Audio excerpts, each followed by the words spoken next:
Hey everybody, this is John. You're watching the Real Man Rom-Com Review. Today I'm going to do my review of the Hallmark and Great American Family movies for the weekend of December 16th through 18th in 2022. Number 6 was I'll Be Home for Christmas, which aired Saturday the 17th of December on Great American Family. Now, Drew and Michelle get snowed into Angela's Supermart along with Richie, whose car broke down, Coach Haven, who was fixing a train in the store, and they don't have any phone service, and they don't have any internet service.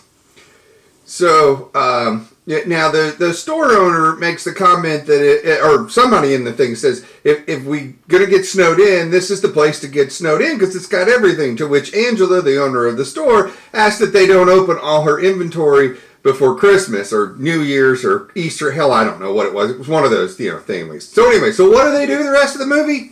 You got it. They use all the things in her store, such as, but not limited to, decorating a fake tree. So you got a tree, you got lights, you got ornaments and all that in a store that already has decorated trees. They drink hot cocoa, so now you got hot cocoa, you got marshmallows, you got whipped cream, you got candy canes and mugs. And then they have to eat cookies. I mean, they're literally raking the cookies off the shelf. Then they make a gingerbread town from those gingerbread house kits. And then they eat this lavish meal, so you got food and plates and glasses and wine and all this other stuff. So, I don't know. Look, my favorite part, though, was at the end of the movie, okay? And Angela the store owner, allows Drew to set up open flame candles next to a stockroom full of mattresses.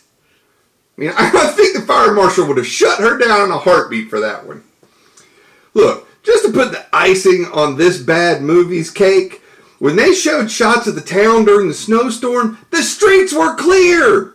I mean, look, this movie was just plain bad. I mean, who cares what happened in this movie? Just skip it.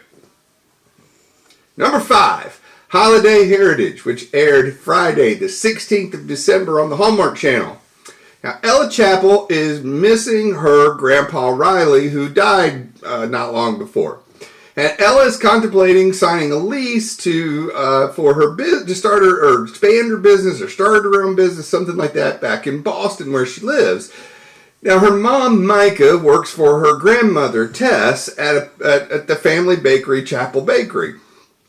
Micah feels that she needs to go out on her own, so she's decided she's going to move off to Chicago, and she hasn't told her mama yet. Now, Griffin, who is Ella's ex, he's the mayor in the town of Marystown, PA, where Micah and Tess live and Ella is from. And that was a job that Grandpa Riley had previously had. Now, at the town's tree lighting, Griffin and Ella come up with the idea to get Micah and Tess and the rest of the town to celebrate Kwanzaa, which Grandpa Riley felt was very important, along with Christmas. Now, from this point on, this movie is lost to me. I mean, look, I don't know. Maybe I'm just burnt out on Christmas movies. No, I think I'm just burned out on the need to cover all the bases by celebrating Christmas, Hanukkah, Kwanzaa. And we haven't even gotten to the Hanukkah movie yet, which airs on Sunday. I mean, this whole rift between the woman in the Chappell family, all the women, and it was annoying. And they could have used Grandpa Riley just should have turned him all over his knee and given him a good whooping before he passed. Anyway, look, I mean, looking through my notes of this movie, I think where this movie really, truly lost me was during the Christmas caroling scene. I mean, everybody's standing there and they got the candle in their hand, and it's got the little plastic thing that goes on the end of it. You know, it's supposed to catch candle wax. And I'm looking at the candles, and I realize they've got fake candles with the little flicky light thing on it. It's not even a real candle. So what? Anyway. Then they ended up baking like 1,000 Kwanzaa cookies for the last night of the Kwanzaa festival. And at the festival, there's maybe 50 to 100 people there at the most. So let's just say there's 100 people. That means each person had to either eat or take home 10 cookies. And they were the size of those freaking crumble cookies. You know, big monsters like that. Anyway, that's a lot of cookies and a whole lot of sugar. Well, look, if you like to celebrate Kwanzaa, or you want to celebrate Kwanzaa, Kwanzaa starts December 26th and goes through the end of the year, first day of the new year. And if you like Kwanzaa, you might like this movie because it goes through all the days of the celebration and does all that, although it does it in a very quick and Hallmark kind of way. So number 4 was 'Twas the Night Before Christmas, which was aired Saturday, the 17th of December on the Hallmark Channel. Now, a town crier is walking through the streets of the annual Troy Victorian Stroll, telling everyone that there's going to be a trial to determine who was the real author of the epic poem 'Twas the Night Before Christmas, which was authored in the town of Troy. Now, Henry Livingston Jr. is claiming to have written the poem years before Samuel C. Clemens claimed authorship. Now, former child star Madison and her friend Haley ends up writing a play about all of this that they're going to put on in the town. And the play is going to be a mock trial with audience members acting as the jury. And Madison's ex-boyfriend, Connor Avery, has been hired to play the attorney for Moore, while hand model Haley will be playing the attorney for Livingston. Now, during the table read, Haley is woefully bad at saying her lines. Now, she is the boyfriend of the play's producer, Jefferson, who agreed to fund the play if Haley was cast as the lead, so that explains a whole lot. But Madison ends up getting Haley to build a gingerbread house while she is saying her lines, and this distraction allows her to recite her lines perfectly. So, anyway, so we find out that Connor got into acting by accident. He was actually in law school, and he took an improv class to help with his courtroom skills, which led to him getting some roles that ended up paying for college, and eventually paid the bills when he got married and he had his daughter Bailey. So Connor has been offered a role for a film that's being shot in Lithuania after the first of the year, and Connor's really not sure he wants to take this role and be that far away from Bailey. Now, Edna, who owns the B&B where most of the cast is staying, she has a little crush on Connor, tells Connor that, well, maybe he needs to reinvent himself a lot like Madison did, who was a former child star and is now a director. Maybe he should think about becoming the lawyer that he always wanted to be. Now, Jefferson says the play needs some more pop and some more romance in it. So Madison comes up with the idea of having the ghost of Livingston appear at the trial to testify after she met him in the library doing research on them.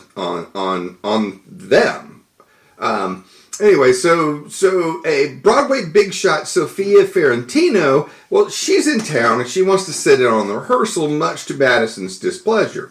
Jefferson tells her, look, she may want to bring this play to Broadway if she likes it, and Haley could end up getting a part in the movie if all of this goes well. So during rehearsal, Lena kills her role, and Livingston's ghost literally appears on set in this cool snowy effect thing, and he starts to tell his version of how he came up with the play. Well, while he's doing that, Moore's ghost appears out in the seating area and accuses him of lying.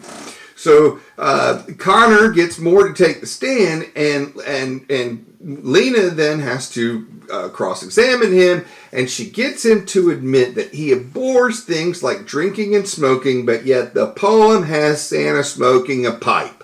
And that gets Moore all angry, and he storms out, and that's the end of the rehearsal. So anyway, Lena's rehearsal has ended up leading to her getting a second lead in a movie that starts filming after Christmas, which means that she's got to go now, like 2 days or whatever before the play's about to be had. So Jefferson, being the ever-loving boyfriend, well, he bails as well. But he says, hey, you can go ahead and do your play because it's paid for, so just go on with it. So Haley, who was the partner that wrote the thing with Madison, well, she had to leave because she had another project she needed to go work on. She's come back. She's told Madison, you're going to have to fill in for Lena. So the play goes on with Madison as the lead, and back and forth between Madison and Connor. It adds a lot of excitement, gets that romance thing going. And Livingston is called to the stand. Nothing. And then the lights flash, and then Moore appears on the stand saying Livingston was detained. So Madison gets Moore again by pointing out that the meter of the play is not typical for him, as well as the fact that he's smoking, as well as the fact that he doesn't write children's poems. So Moore rebuffs her by saying, look, he loves Kids in Christmas, and they only know him by the articles that were written about him by others. One can certainly have more than one pursuit in life. Well, that's the end of the thing, and they go to intermission where the jury debates. The jury comes back, and they find out that the jury is hung 9-1 for Moore, but we never find out who the person was holding out was. But I think it was Edna. Anyway, so Sophia, she loves the play. She's going to do it annually in Troy, and she's going to get Madison to work with her and direct on other projects. And in the rafters, Livingston Ghost appears telling Moore that there was no party in Poughkeepsie. And he accuses Moore of cheating, and Moore says to prove it, and Livingston says he will next year. Connor ends up telling Madison that he's going to stay in Troy and become a lawyer. Madison tells him to hurry up and kiss him, and they kiss. Merry Christmas to all, and to all a good night. Hey, listen, what a fun movie this was. I mean, I do wish there had been more play more of the play or the trial or whatever that we got, but I enjoyed what we got nonetheless. And the background of this movie is actually based on reality. There really is a debate over who authored the poem, and there have been 2 mock trials over the issue. The first trial ended in a deadlock, and the second trial named Livingston as the author. Now, the poem is the basis of our modern-day Santa Claus, except for the red and white suit, which was given to us by the good old admin at Coca-Cola. And we also learn the names of Santa's reindeer in the poem. Of course, that's before Jules and Bass gave us Rudolph the Red-Nosed Reindeer. Anyway, so who really wrote this? Look, that answer may be as difficult to determine as how many licks it takes to get to the center of a Tootsie Pop. Number 3 was 5 More Minutes, Moments Like These, which aired Saturday, the 17th of December on Hallmark Movies and Mysteries.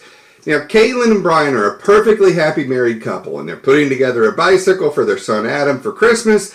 Brian forgot the bill, so he goes out in the middle of the night in a snowstorm to get one. Now, I'm not really sure if this is Christmas Eve or not when he goes out to get this, but I know that when I was a parent and my old man was doing bikes for me, we always put bikes together on Christmas Eve, so that's what I'm going with. But of course, what store is open after dark on Christmas Eve where he's going to go get a bell? Anyway, Brian has some sort of brain event while he's out driving the car, and we see this white light and then whatever, so we have to assume that he's died in a car crash. Because now it's 4 years later, and Caitlin lives in L.A. and works as a freelance photographer for a company that wants to bring her on full-time for a job in London. Now, Adam, their son, well, he's struggling in school socially, and Caitlin's really unsure what to do about Adam, so she wishes that Adam could have 5 more minutes with Brian because he would know what to do and what to say. Brian always knew. So Brian's parents want her to come back to Colorado for Christmas. And there's someone that wants to buy the house, so they need her to come anyway and talk about it. So anyway, Caitlin goes back to Colorado, and there she meets Matthew at the park where Adam is playing at. And Matthew is the proud uncle of 8 nephews who tells really bad dad real estate joke that Lisa and I actually laughed at. Anyway, Adam runs into a young boy in a Santa hat who says everyone needs a friend, and when he runs away, he disappears, and he leaves his hat behind, and who does he see Adam meet? But he meets Sky at the park, and then they play together, and they have a good time, and all this. Well, Caitlin ends up finding out that Matthew is representing the developer who wants to buy her property, and she's not real happy about that. So she and Adam, they go to the tree lot to volunteer, and Matthew's there, and she says, I don't want anything to do with this guy, so she decides to pass on volunteering. But later that day, Matthew ends up delivering a tree to the in-laws' house, and he's invited to stay for dinner.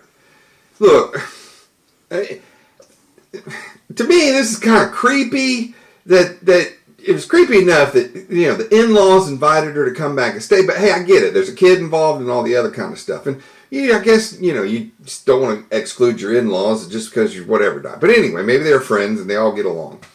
But, when at the point in the movie when the in-laws are trying to set her up with Matthew, that was the different kind of creepy it was just a little too much for me. Anyway, Adam meets a young teen who has those, green retro glasses that we used to wear back in the 80s. Well, we used to wear. I don't know how old you are that's watching, but when I was in the 80s, they were the ones that had the lines all through them. They didn't actually have glasses in them. Anyway, so he disappears again, and who does he run into? He runs into Sky. And Sky tells him, look, you don't need to pretend that you have a friend. We're friends, So Caitlin decides that, hey, she's going to take this job in London, and she's not going to tell Adam about it, and I just know that's not going to go over well. But anyway, so Matthew ends up agreeing to help her remodel the house that they're trying to sell to get the best possible offer. And she and Adam, they end up spending time together, working on the house, and then they end up volunteering and doing stuff together, and they're getting kind of close, and all the other kind of stuff. Well, anyway, at the house, Adam meets a young man sitting outside on the bench who's sketching the house. And he provides Adam with some paper and pencil and encourages him to draw. And Adam comes up with these ideas for each room of the house that on paper that they could decorate the house in. And we'll come to find out that Brian was an architect, and his drawings looked off, and Adam's drawings looked awful similar to what Brian used to do in his younger days. So Caitlin sees this guy, the guy that Adam was talking to, walking off, and she gives chase. And when she opens the front door, yep, there's Sky, who now thinks Mom is getting a little crazy too.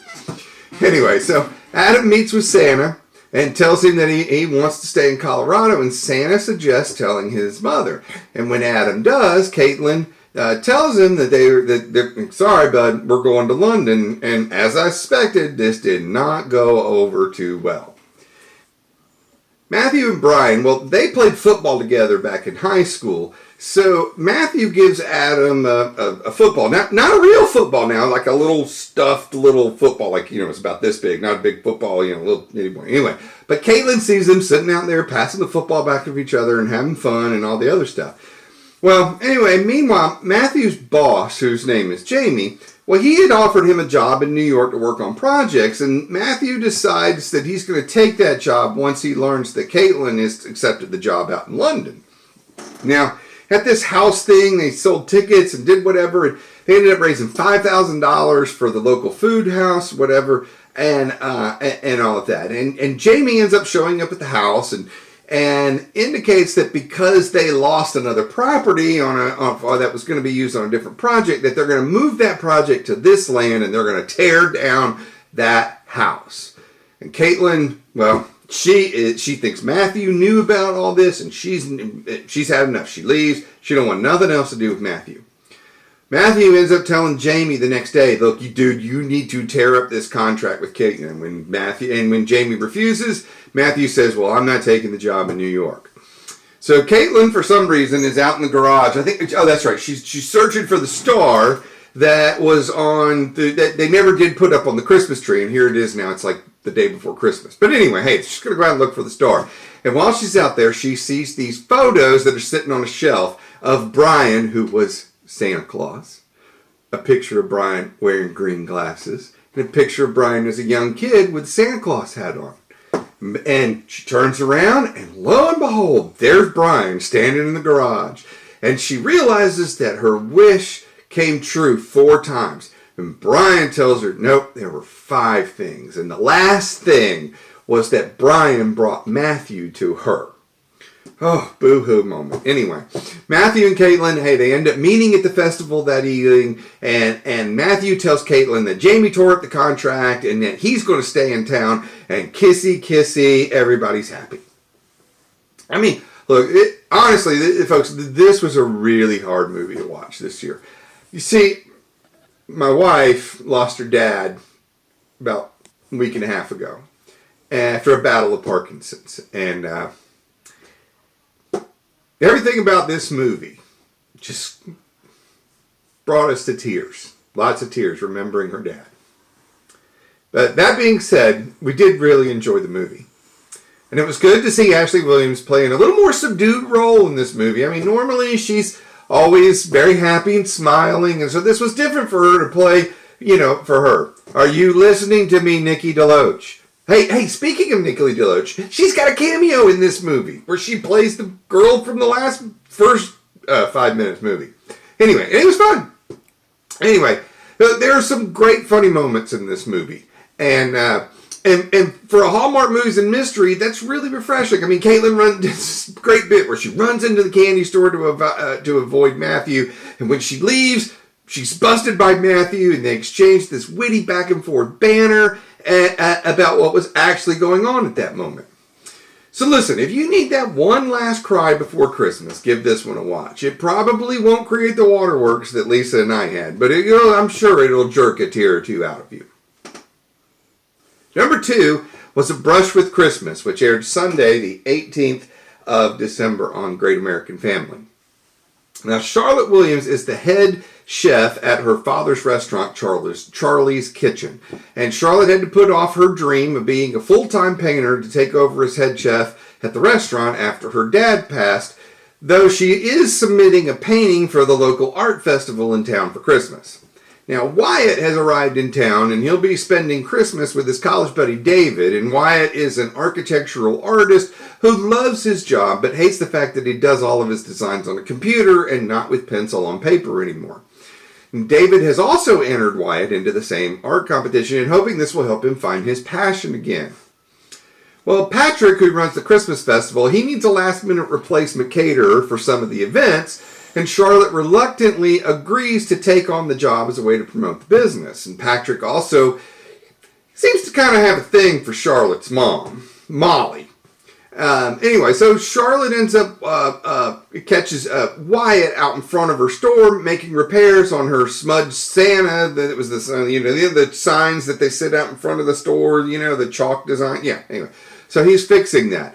And Wyatt says, hey, this thing needs a little bit more. So he ends up drawing a Christmas tree. And then Charlotte adds decorations to the tree. And they both really liked it. And it was kind of a real fun moment.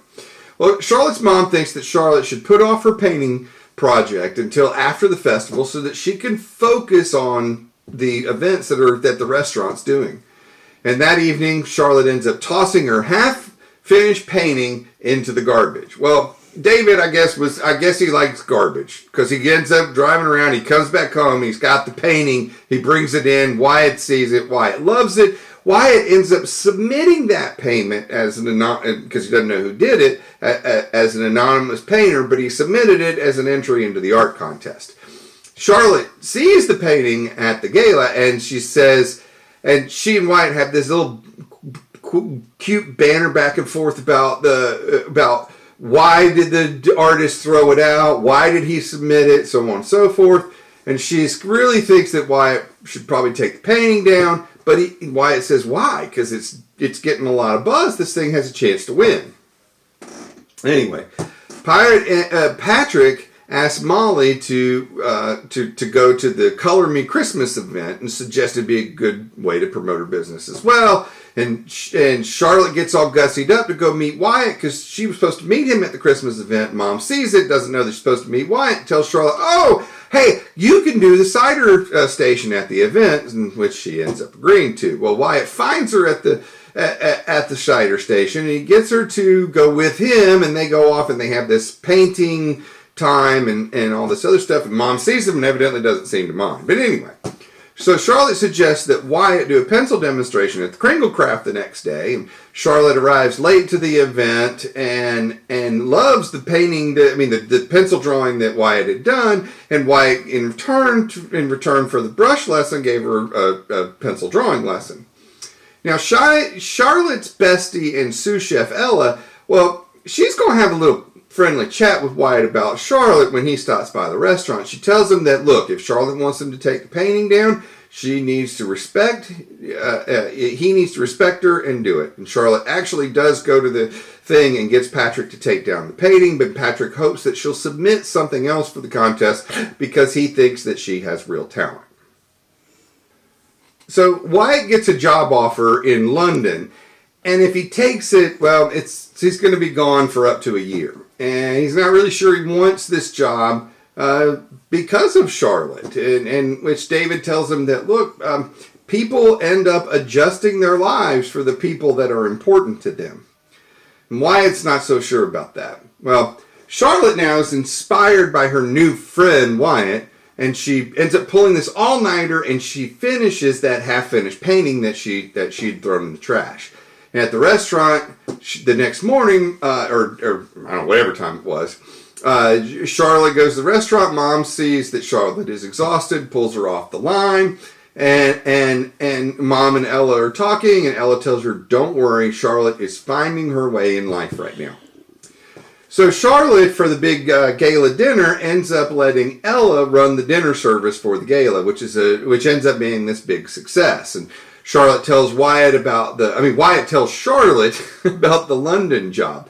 And he is about to ask her to come with him when Charlotte interrupts him. And she gives him this speech about how she thought they had something, but if this is his dream, then he should go for it. And Wyatt says, "But I was going to ask you to go with me." And Charlotte says, "That isn't possible." So Wyatt, he packs up his stuff and out of town. But before he leaves, David points out to him that Wyatt has been a different person ever since he met Charlotte, and that he needs to hold on to what's important to him in life, and the rest of things will fall into place. Well, Mom and Charlotte have this big heart-to-heart about Charlotte's passion for painting, and Mom tells Charlotte that she just wanted her the best for her, so on and so forth. They hug it out, and they're all whatever. Mom ends up promoting Ella to be the head chef of the restaurant because Charlotte's going to pursue painting full-time. Charlotte ends up entering a new painting into the contest that was folks sitting at the restaurant eating together, and lo and behold, Wyatt shows up right behind her and enters a drawing that he did of Charlotte. And it was a really good drawing, too. Anyway, Charlotte ends up winning the contest. Wyatt and Charlotte kissy-kissy. Look, this really wasn't a flashy, it wasn't overly funny, and it certainly isn't going to be in my top 10 movies of the year, but for whatever reason, I really enjoyed this movie. I think it was the chemistry between Charlotte and Wyatt. It was really good, and I love the way that they used the secondary characters of David and Ella to not just be friends, but to be people with a true concern for them and be a voice of reason to them, and we all need that type of person in our lives. The number one movie this week was Hanukah On Rye, which aired Sunday, the 18th of December on the Hallmark Channel.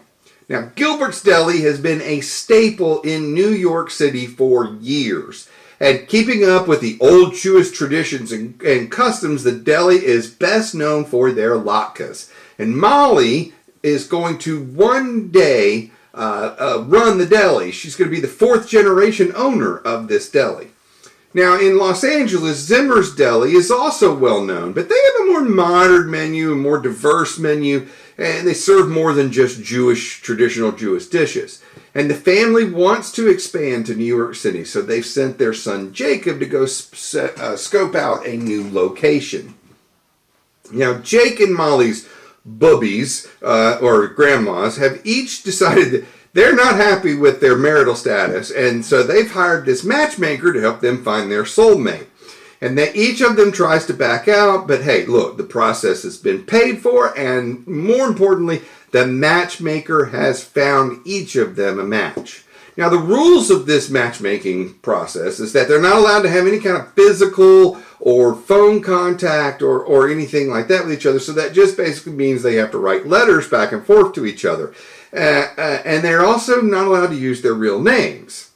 So anyway, David, he attempts to write a letter to his match, Beth. And after several successes, he goes for a walk where he runs into Molly outside of Dilbert's Deli.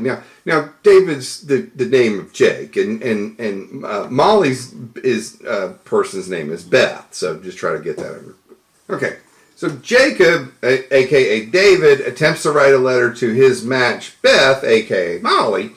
Anyway, so after several unsuccessful attempts, he decides he's going to go for a walk, and he runs into Molly outside of Gilbert's Deli. And Jake proceeds to kind of throw the deli under the bus, and he is totally embarrassed when he finds out that Molly is a Gilbert. Oops. Anyway, David and Beth do eventually exchange letters, and agree that they are both content to become pen pals and blow the matchmaker's 100% success rate.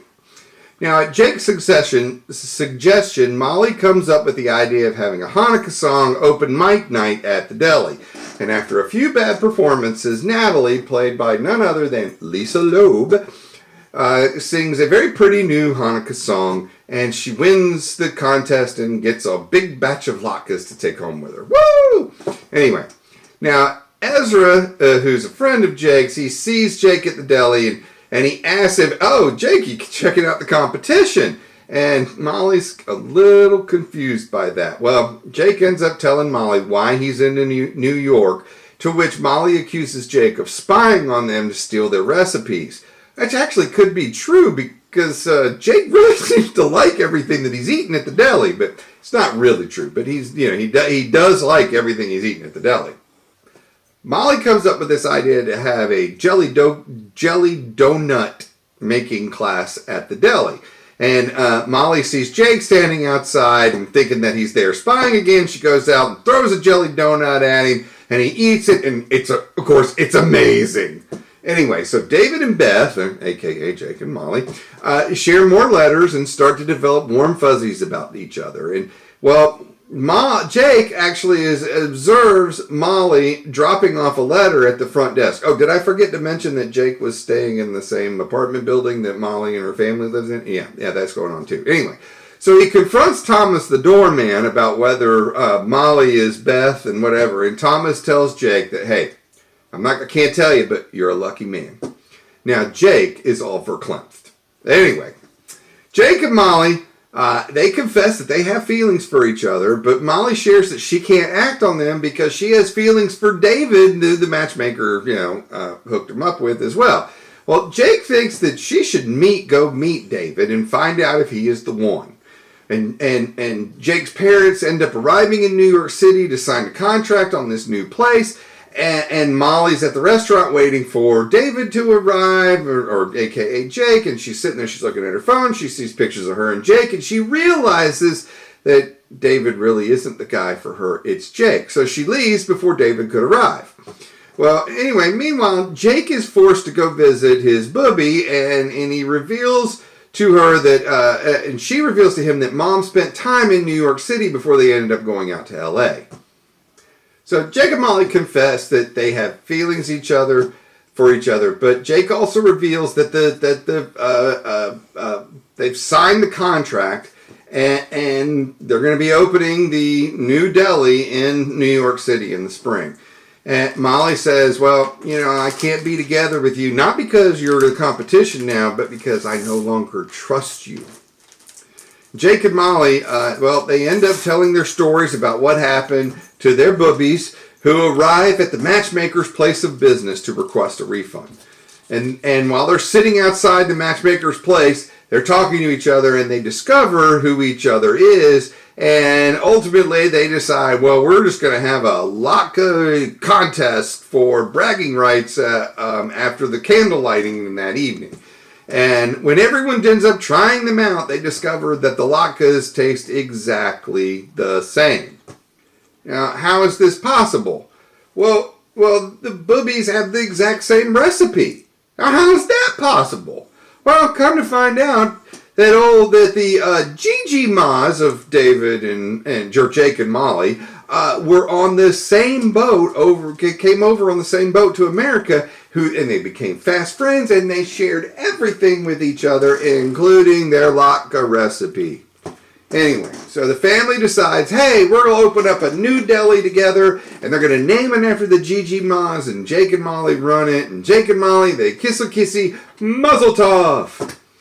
Look, the matchmaker has kept her 100% rate. Now, I must have this secret desire to become Jewish, because this is like the third Hanukkah movie that I have really enjoyed. I mean, as a matter of fact, one of the bubbies in this was Grandma Rose from Hitch for the Holidays, a fake dating movie between a Jew and a Gentile, which is one of the first Hallmark movies I ever watched. And there's really some funny scenes and dialogue in this movie. I mean, we got the "That's my jam" joke from Molly's dad, and there's a scene between the two boobies outside the matchmaker's office that was quite humorous. And then Molly was questioning Jake about his Jewishness because he'd never seen Fiddler on the Roof. It was absolutely hilarious. But the bit between Molly and Jake on how to properly dress your bagel, that was over the top. And look, there is no way I'm putting capers, lox, and tomatoes on my bagel. Okay? Not happening. Hey, as Elwood said in Legally Blonde, we did it! 40 Hallmark and 18 Great American Family movies watched and reviewed. So what did we learn this year? Number 1, glasses on Hallmark hunks work, as do bad jokes. Number 2, we've had several good singers in this bunch, along with a whole lot of architects, lawyers, artists, and bakers. Number 3, Hallmark threw out the traditional formula and made some really memorable movies. This has got to be the best crop of movies since 2013. Number 4, Great American Family needs to close the gap with Hallmark and quality in 2023 or they will lose viewers. And number 5, John Brotherton may be the self-proclaimed king of Christmas movies, but Lacey Chabert is definitely the newly crowned queen. Hey, look, I want to send out a special thank you to my wonderful wife, Lisa, who did the hard part of all this by filming these things, editing these things, and posting these reviews for the last 9 weeks. She is the best. Come over here and say hello. Hello. We wish you a Merry Christmas and a Happy New Year. Hey, look, if you've enjoyed these movies, please give me a thumbs up. And if you want to hear reviews of other Hallmark Great American Family movies as well as other rom-coms in the future, please subscribe and ring that bell. Don't forget, leave out some milk and cookies and carrots and apples and all the other stuff and have a wonderful Merry Christmas. I'm John, and you've been watching The Real Man Rom-Com Review.